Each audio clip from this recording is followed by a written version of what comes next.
안녕하세요. 첼리브라입니다. 여러분들 아마 모든 분들 다 힘드실 거예요. 그리고 제가 2016년 2월 달부터 코인 투자를 했다라고 제가 말씀드렸는데, 제가 여태까지 코인 투자를 하면서 이렇게 단기간에 급등락을 반복하는 장은 제가 본 적이 없거든요. 그러니까 유난히 이상하다라고 제가 느끼는 부분이 되게 많아요. 급등락을 지속적으로 단기적으로, 그것도 짧게 짧게 뭐 한 달 간격이 아니라 이거는 뭐 며칠 간격으로 이런 일을 계속 벌인다는 의미는 사실 비하인드에 뭔가 있다라고 저는 생각을 하거든요. 보통 우리 신체도 마찬가지야. 온탕과 냉탕을 단기간에 걸쳐서 왔다 갔다 해버리면 사람이 심장마비 걸려서 죽을 수밖에 없어요. 코인 시장, 주식 시장도 마찬가지로 단기적으로 상승했다 하락했다, 거기다가 명분을 붙여서 그런 식으로 만들면 개인 투자자들은 여기서 정신을 차릴 수가 없어요. 그래서 손절하고 떠나시는 분들이 되게 많을 거예요. 특히나 비투하신 분들, 대출 받아가지고 하신 분들. 근데 제가 말씀드리고 싶은 게 있는데, 우려스러워서 말씀드리는데, 뭐 멘탈이 강하시거나 아니면 뭐 저가에 들어가신 분들 뭐 버티시겠죠. 근데 고가에 물리신 분들, 그리고 대출 금액을 되게 많으신 분들, 여기서 손절하고 나가시면 아마도 엄청나게 후회를 많이 하실 거예요.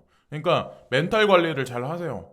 일단 비투하신 분들 같은 경우는 더 우려스러워서 제가 이제 말씀드리는 거예요. 목표 달성은 하고 나가셔야죠. 목표 달성은 하고. 그래서 제가 뉴스를 보면서 너무 어이가 없다라는 생각을 되게 많이 했거든요. 그래서 많은 사람들은 토큰포스트에 이 기사가 나왔는데, 비트코인이 테슬라 비트코인 결제 지원 중단의 급락, 배경은 뭐냐, 뭐 이런 뉴스가 나왔어요. 그래서 이 뉴스를 읽어보니까 너무 말도 안 되는 오류가 있더라고요. 이론적으로 딱 봤을 때. 자, 앨런 머스크라는 분은 4차 산업을 선도하는 상징적인 인물 중에 전 세계에서 대표되는 인물이야. 근데 그 사람이 테슬라 자동차가 한 달 전, 두 달, 몇 달 전만 해도 테슬라사에서 그 자동차를 매수할 때 비트코인을 채용할 수 있다, 비트코인을 사용할 수 있다라고 얘기했던 사람들이 돌연 갑자기 180도 회전해서 말도 안 되는 얘기를 갑자기 해요. 결제 지원을 중단하겠다, 비트코인 결제 지원 중단하겠다. 이유가 비트코인 채굴에 쓰이는 석탄을 중심으로 한 화석 연료의 급증이 걱정된다. 이 말도 안 되는 얘기거든요. 그게 왜 그러냐면 3차 산업에 지금 현재 아직까지 3차에서 4차 산업으로 넘어가진 않았는데, 3차 산업에 전 세계가 계속 머물러 있으면 이 앨런 머스크 한 말같이 석탄을 중심으로 한 화석 연료의 급증으로 전 세계는 어떻게 될까요? 자, 이산화탄소의 증가로, 지구 온난화의 증가로 기상이변은 더 빈번해질 수밖에 없고 더 확장될 수밖에 없어요. 그래서 4차 산업으로 넘어가게 그림자 금융 세력들이 만든 거고, 그 핵심 중심에 선 건 사실 인구 감소예요. 단기적으로는 인구가 확장되지만 중장기적으로 인구가 감소될 수밖에 없어요. 그래서 사람들은 메타버스 상에서 자기와 똑같은 아바타를 만들어내고, 그리고 로봇들이 하나씩, 개인당 지급된 로봇들이 하나씩 아마도, 저는 뭐 생산적인 수단에 쓰일 거라고 저는 생각을 합니다. 인구 감축되는 대신해서. 그리고 정부는 그 안에서 세수 창출할 거고. 그래서 이 말은 말이 안 돼요. 지금과 같은 산업에 그냥, 만약에 3차 산업 중심의 산업에 그냥 머물러 있으면, 물리적 산업 중심의 지금 현재 상황에 머물러 있으면 결국에 화석연료의 급증으로 지구 온난화는, 환경 파괴는 더 급증될 수밖에 없어요. 4차 산업혁명으로 넘어가는 과도기인데, 왜 예전에 블랙록에서 2021년에 그런 보고서를 발표한 적이 있어요. 4차 산업 혁명 쪽으로 넘어가면, 자, 그럼 향후에 앞으로 금융 인프라, 주식이든 뭐 요쪽으로 많이 치중할 수밖에 없다. 그래서 우리도 포트폴리오를 그중에 치중한다 라는 얘기를 말한 적이 있어요. 그럼 당연히 금융 인프라가 확장된다는 얘기는 디파이라든가 블록체인 산업하고 직관적으로, 사실 직결적으로 연결이 돼 있거든요. 근데 이 말을 했다는 자체가 누군가가 어릿광대를 세워서, 앨런 머스크를 어릿광대를 만들어 버려서, 그 미국의 이제 뭐 세러데이 나이트 라이브인가, 그거를 사람들이 되게 많이 보잖아요. 그 사람들을 우스꽝스럽게 어릿광대로 만들어 놓은 상태에서 저는 누군가가 뒤에서 조종한다라는 생각을 되게 많이 받았거든요. 이번 일을 계기로 해서. 그래서 앨런 머스크는 본인 입에서 뭐 도지코인이 어떠느니 비트코인이 어쩌느니 막 이렇게 얘기를 만들어서 명분을 붙일 뿐이지, 사실은 누구의 힘에 의해서 코인 시장은 떡락이 된 거고, 앨런 머스크를 거기다가 그냥 어떻게 보면 얼굴 마담으로 붙여놓은 거예요. 사실은 방패막이로 쓴 거죠. 누군가의 힘에 의해서. 저는 이제 그렇게 생각을 해요. 이 사람이 이제 무슨 얘기를 하냐면 비트코인 대비 1% 수준의 에너지를 사용하는 암호화폐를 탐색하고 있다고 밝혔다. 이 말을 보면 비트코인은 아닌데? 그러면 도지코인인가? 도지코인도 마찬가지로 채굴이에요. 많은 사람들은 XRP라고 얘기하시는 분들도 있어요. 저도 혹간에 그런 생각도 한편으로 하고 있거든요. 어떻게 될지 모르겠지만. 그래서 근데 말장난을 하죠. 막판에. 테슬라는 자사가 보유한 비트코인을 매각하지 않을 방침이다. 이게 뭔 얘기예요? 말 갖다 장난치는 거 아니에요. 예. 채용은 안 하는데 이거를 매각은 하지 않을 거다. 매도는 안 하겠다. 장난치는 거야, 단기적으로. 그리고 뉴스를 가만히 보시면 여러분들이 또 장난을 하나 여러분들이 보실 수 있어. 제가 논리적으로 보여드릴게요. 소프트뱅크 창립자, 그러니까 손 마사요시, 손정희, 한국 이름으로 이분이 비트코인에 주저한다. 그러나 무시할 수는 없다라고 말합니다. 소프트뱅크 손 마사요시는 비트코인의 인기를 다이아몬드 및 채권과 비교하지만 여전히 불확실하다. 그러니까 불확실하다.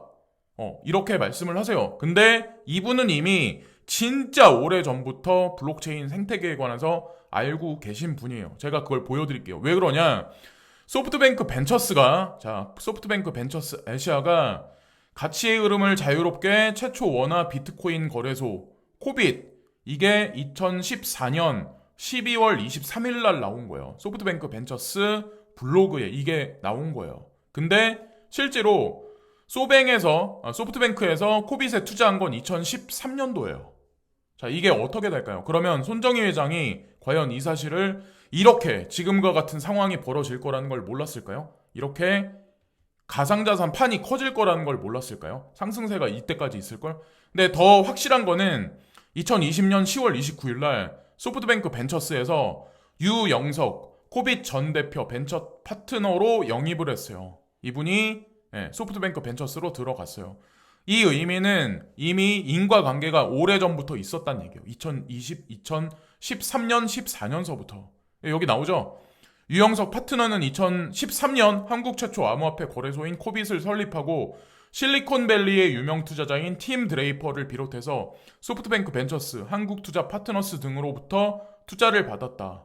라고 여기 얘기가 나오죠. 그러니까 뉴스를 보실 때는 퍼즐을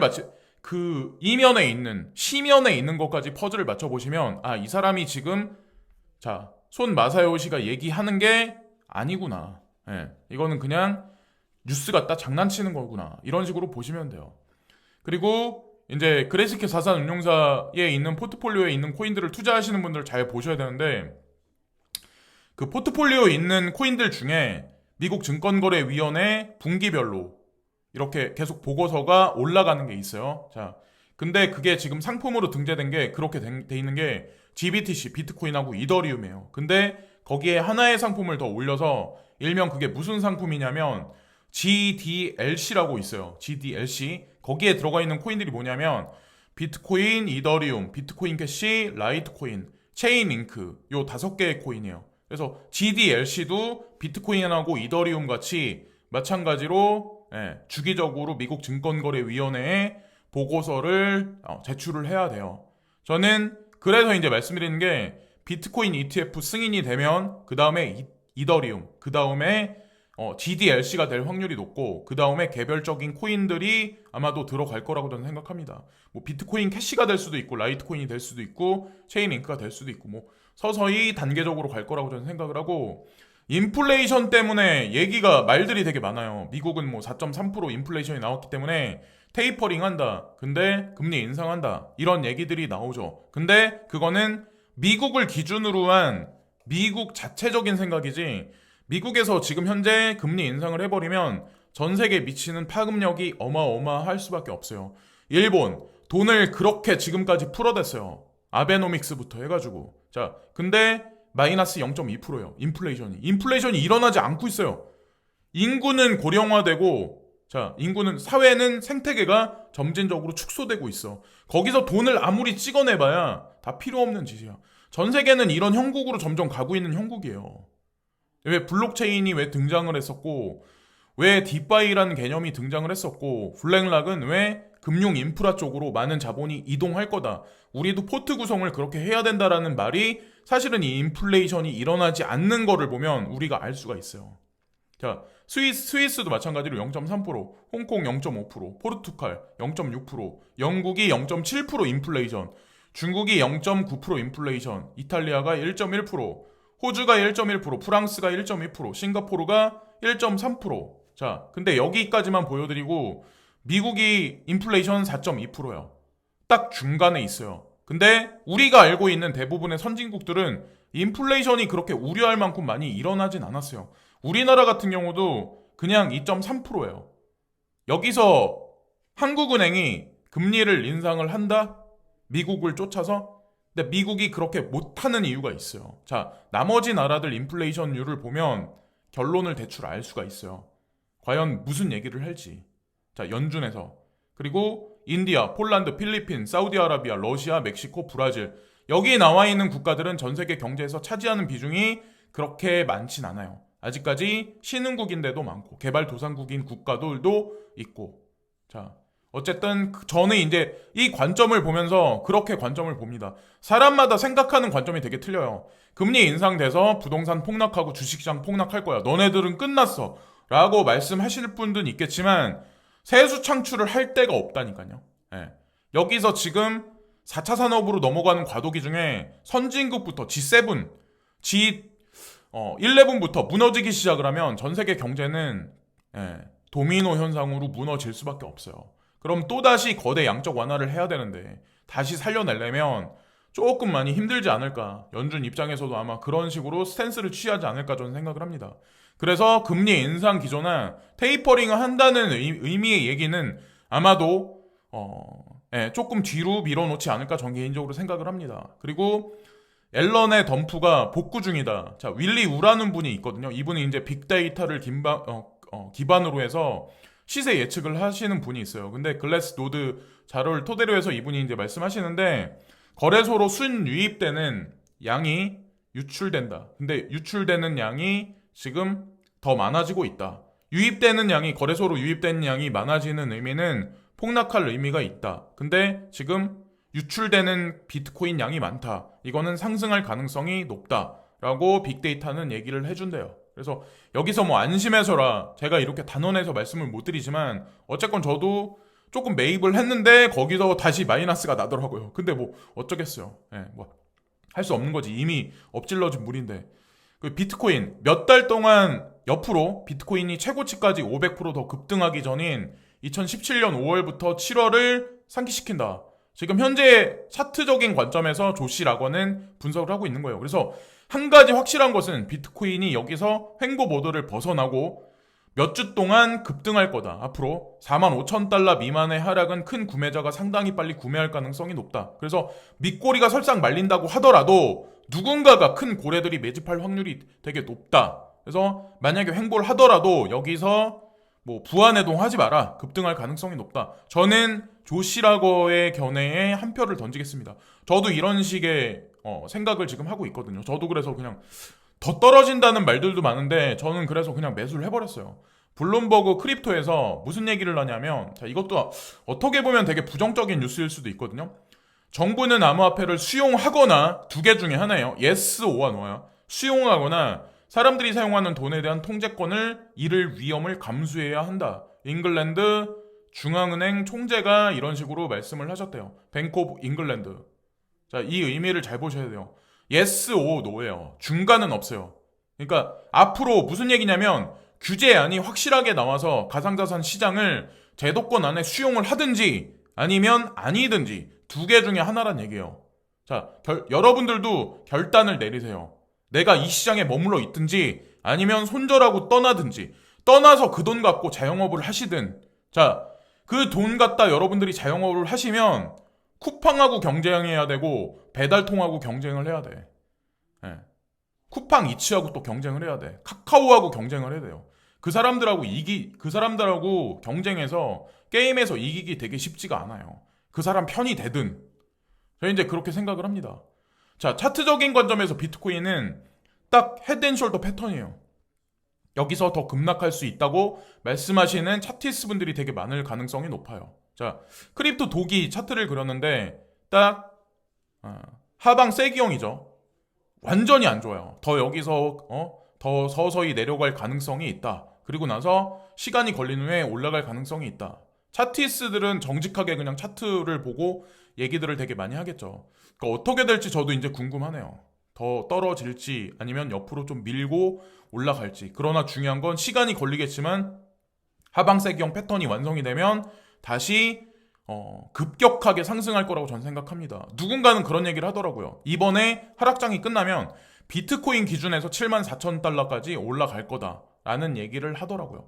비트코인 74,000달러까지 올라갈 수 있다는 의미는 뭐냐면 알트코인들은 상승률이 더 크게 올라갈 확률이 높다는 얘기예요. 그래서 최악의 상황을 몰아가고 나서 사람들을 손절을 시키고 그 다음에 환희의 파티를 즐기는 게 항상 이들의 패턴이었어요. 과거, 지난, 오랜 세월을 보면. 그리고 비트코인 캐시에 관해서 제가 강조를 해서 많이 말씀을 드렸었는데 해외 차트리스트들도 똑같은 얘기를 하는 분이 있기 때문에 제가 차트를 보여드리는 거예요.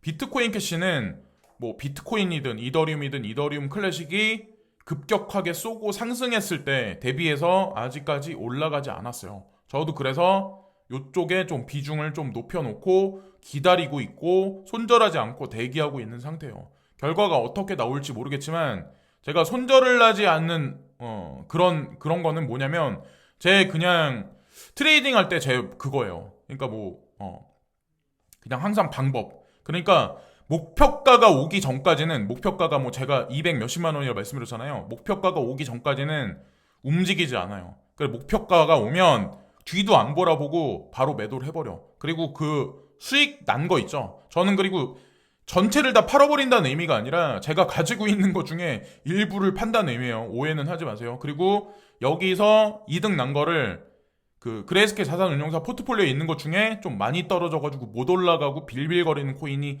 발견이 되면 바로 옮겨버릴 거예요. 근데 그 찬스를 기다릴 뿐이에요. 자, CNBC 코인베이스 수익이 암호화폐 가격이 급등하면서 지난 분기보다 3배가 급증했다. 수익률이 많이 올라갔다. 그런 얘기죠. 그래서 코인베이스 주식도 아마 많이 떨어져서 여러분들이 아마 힘드실 분이 되게 많으시겠지만 저는 주식 투자하는 것 중에 과거 카카오에 투자하는 것 같이 코인베이스에 지금 투자를 하면 많은 투자 수익을 거두지 않을까라고 저는 이제 생각을 하거든요. 과거에 카카오 같은 경우 액면 분할하기 전에 예전에 이제 9만 얼마대가 있었던 적이 있었거든요. 그리고 나서 쭉쭉 올라갔죠. 쭉쭉 올라갔죠. 그리고 나서 액면 분할을 해버렸는데 코인베이스도 마찬가지로 그런 관점으로 접근하시는 게 지속적으로 접근하시는 게 좋지 않을까 생각합니다. 그리고 라울팔이라는 분이 뭐라고 이분이 이제 말씀하시냐면 1992년부터 2006년까지 인터넷 유저가 얼마만큼 늘어났나. 거의 한 퍼센테이지로 봤을 때 1000% 가까이 늘어났다. 근데 여기 보시면은 가상자산 시장 같은 경우는 예를 들어서 지금서부터 과거 뭐 1997년부터 쭉 봐가지고 2030년까지 기간으로 예를 들어서 봤을 때 2021년 현재 우리 상황이 앞으로 2023년 말기까지 매해마다 63%씩 성장을 한다. 유저 수가 들어오는 유입 인구가 63%씩 성장을 한다. 그리고 2023년 중반 이후부터 매해마다 17%씩 상승을 한다. 이 의미는 전 세계적으로 글로벌하게 아마 데이터를 뽑아서 이분이 예측을 하는 것 같아요. 그래서 이분의 관점이 뭐냐면 라울팔이 여기에서 200%입니다. 곱하기 200입니다. 이런 짧은 시간 동안 인류 역사상 이런 일이 일어나지 않았기 때문에 이런 것을 본 적이 없습니다. 그러니까 투자할 만한 값어치가 분명히 있다라고 말씀을 하시는 거죠. 여기부터 200배다. 그러니까 제가 그런 말씀드리죠. 뭐 예를 들어서 한 가지 코인을 단적인 예로 XRP 같은 경우는 우리는 당장 뭐 개당 100원, 200원 까진 거에 되게 마음을 아파해. 그죠? 되게 마음 아파해. 근데 XRP를 만 원에 최소한 아무리 못해도 5,000원 이상 만 원에 팔려는 사람이 거기에 포인트를 주고 그럴 필요가 전혀 없다는 얘기예요. 그러니까 5년 후를 보면 과연 얼마까지 올라갈 수 있을까? 아니면 단기적으로 올해 연말까지만 해도 과연 XRP라는 코인은 얼마가 올라갈 수 있을까? 내가 투자하고 있는 무슨 코인이, 특정 코인이 과연 얼마까지 올라갈 수 있을까? 단 스캠 코인은 제외하고 말씀드리는 거예요. 예. 그리고 그레스케 자산운용사 포트폴리오 비트코인. 자, 전 뭐 조금 더 추매를 했는데 더 떨어졌어요. 더 떨어져가지고 뭐 그건 뭐 할 수 없는 거고. 예. 뭐 항상 있는 일이니까. 그리고 비트코인 캐시, 체인링크, 디센트럴 랜드 떨어졌을 때 사서 모아야 될 거고, 디센트럴 랜드 괜찮고, 이더리움 클래식도 과도하게 많이 떨어지면 전 사서 모아야 될 거라 생각합니다. 파일코인도 추세적인 관점에서 저는 일정 시간이 흐르면 전 나쁘지 않게 분명히 갈 거라고 저는 생각을 하고, 호라이젠도 반등이 있다가 조금 다시 풀이 죽었는데 아직까지 호재가 터질려면 두 개가 대형 호재가 있어요. 아니, 세 개가 있구나. 젠두 런칭, 그리고 그러니까 젠두가 활성화되는 게 3분기에 있고, 그리고 코인베이스 상장. 가장 큰 거는 아마 코인베이스 상장일 거예요. 거기서 몇백 배가 상승할지, 몇백 프로가 상승할지 그건 몰라요. 몇백 프로구나. 몇백 배가 아니라. 예. 그래서 비트코인 개수를 많이 늘릴 수 있는 찬스가 오기 때문에 저 이제 나쁘지 않은 관점으로 저도 이제 지금까지 홀딩하고 있는 거고, 노도 돌리고 있고, 라이트코인도 마찬가지. 뭐 라이브피어, 스텔라 루멘 거액의 상승을 했는데 어쨌건 다 나쁘지 않다고 저는 생각을 해요. GKC 마찬가지. 그리고 XRP 21일 날 무슨 뭐 섹하고 뭘 한다고 하는데 뭐 단기적으로 어떻게 될지 몰라요. 저는 근데 단기적으로 항상 코인을 바라보고 뭐 호재성 이슈를 찾진 않거든요. 네오코인, 온톨로지, 그리고 WRX도 왜 언급을 안 하냐? 인도 다 망해갔는데 막 이렇게 말씀하신 분 있는데, 뉴스를 그냥 직관적으로 눈앞에 보이는 거 그냥 손에 잡히는 대로만 보면 단순하게 해석할 수밖에 없어요. 제가 WRX를 30센트에 그때 제가 추천드렸던 이유가 여러 가지 이유에 있어서 제가 말씀을 드렸던 거예요. 사실은 그거는 제 촉이 작용한 게 아니라, 근데 바이낸스에 붙어있는 거대 세력이 작용을 해줘서 뭐 운이 작용해줘서 사실 상승을 많이 했었죠. 근데 지금 뭐 3달러에 샀다, 2달러 50에 샀는데 좀 떨어졌다, 이게 의미가 없다니까요. 얘는 그냥 30달러에 팔 생각 사고 그냥 사서 모으는 거예요. 무슨 의미인지 이해를 아직까지 잘 못 하시는 분들이 있는데, 온톨로지도 마찬가지예요. 여기서 내가 뭐 10배 이상 가겠다, 아니면 5배 이상 보겠다, 이런 생각으로 지금 이걸 사는 거고, 네오도 마찬가지야.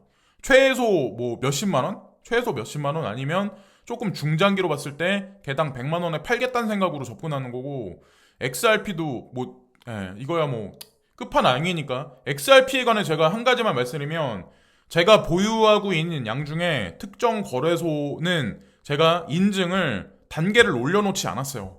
단계를 올려놔야 제가 거기서 현금을 많이 뺄 수가 있거든요. 근데 제가 일부러 단계를 많이 안 올려놨어요. 그 왜 그러냐면 설상 해킹을 당해도 코인을 뺄 수 없게 일부러 만들어 놓기 위해서 그렇게 한 거예요. 그리고 장기적으로 그냥 2025년까지 한번 보려고 했던 코인 중에 대표적인 코인이 XRP이기 때문에, 그래서 어쨌건 반은 거래소 중에 일정 부분은 제가 계정을 일부러 업그레이드를 안 시켜놨어요.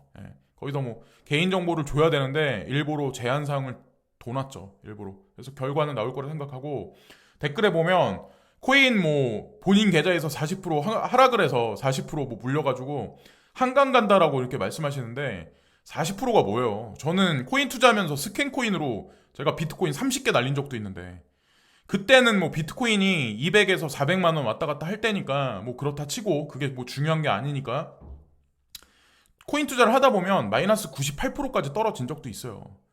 저도 그런 거를 직접 경험을 하고, 근데 그런 코인들이 시간이 흘러가서 보니까 스캠이 아니면 그게 결국에 수익이 가 있더라고요. 그래서 한강 가겠다, 저한테 이제 댓글을 그렇게 쓰신 분이 있는데 아마 후회하실걸요. 인생이라는 게 그래요. 어떤 거 있냐면, 저도 30대 말까지 되게 하는 일마다 되게 안 되고 뭐 되는 것도 없고 막 그랬었어요. 뭐 지금 그렇다고 뭐 밥이나 먹고 사는 어떤 그런 측면이 있는데, 제가 또 밥이나 먹고 산다고 그러면 밥이나 먹고 사는 게 뭐 잘났다고 저한테 그러냐고 또 댓글 쓰시는 분이 있더라고요. 근데 밥이나 먹고 산다는 의미가, 나이가 좀 있으신 분들은 그 의미를 아세요. 그러니까 걱정 많이 안 하고 살 수 있다는 얘기예요. 그 의미, 그 말 한마디가 사실 뭐 제가 뭐 비싼 차를 타고 비싼 아파트에 살고 비싼 집에 살고 이런 건 아니에요. 이런 건 아니지만 나름의 그런 건 있다. 보여지지 않는 그런 거는 어느 정도 있다는 그런 의미예요. 제가 그렇게 그런 의미에서 이제 말씀드리는 거고, 뭐 20대, 30대 지금 하시는 분들 뭐 취업 문제 아니면 뭐 여러 가지 막 힘든 직장 생활에서도 언제 잘릴지도 모르고 그러신 분들, 저도 그런 상황이 있었던 사람이고, 근데 코인 투자를 하면서 인생 자체가 되게 많이 바뀌었어요. 전 지금도 늦지 않다라고 저는 생각을 하거든요.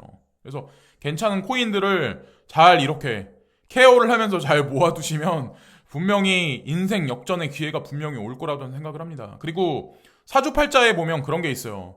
최악의 상황을 견뎌서 최악의 상황을 버티면 그 다음서부터는 그 사람한테 대운이 들어오거든요. 보통 보면은 사주팔자상 보면. 제가 이런 걸 잘 모르지만 제 인생도 그랬다는 거를 전 그냥 똑같이 말씀드릴 뿐이에요. 그래서 지금 있는 숫자에 막 이렇게 보시다 보면 아 이거 말 같지도 않다. 넌 그냥 뭐 선동하려고 한다. 저한테 이제 그러실 분 있겠지만 글쎄요. 그 마지막 선택은 개인의 판단이라는 거죠. 다만 중요한 건 코인 선택을 어떤 걸 하냐가 중요한 거야. 코인 선택을 잘못하면 진짜 한강 가야 될 수도 있어요. 지금 유튜브에서 뭐 광고하는 그런 거 있죠. 뭐 수익률 얼마 나니까 본인들 거래소에 돈 넣으세요. 뭐 미나코인인가? 미나코인하고 뭐 비트바인가? 그게 뭐 요 근래 좀 이슈가 됐더라고요. 그거 말고도 그런 식으로 광고하시는 분들 되게 많아요. 그거를 믿지 마세요. 그냥 대형 거래소에 시총 상위에 있는 거, 그레스케 자산운용사, 제가 늘상 말씀드리는 코인들 있죠. 포트폴리오에 항상 보여드리는 거, 그거 위주로만 하셔도 중간 이상은 가요. 예. 그냥 그렇게만 하시면 됩니다. 지금까지 찰리 브라운이었고요. 오늘도 시청해주신 모든 분들께 진심으로 감사를 드리고요. 모두 다 끝까지 힘내세요. 예. 버티는 자가 전부를 다 가질 수 있는 시장이니까, 예. 구독과 좋아요 부탁드리면서 오늘도 진심으로 감사합니다. 감사합니다.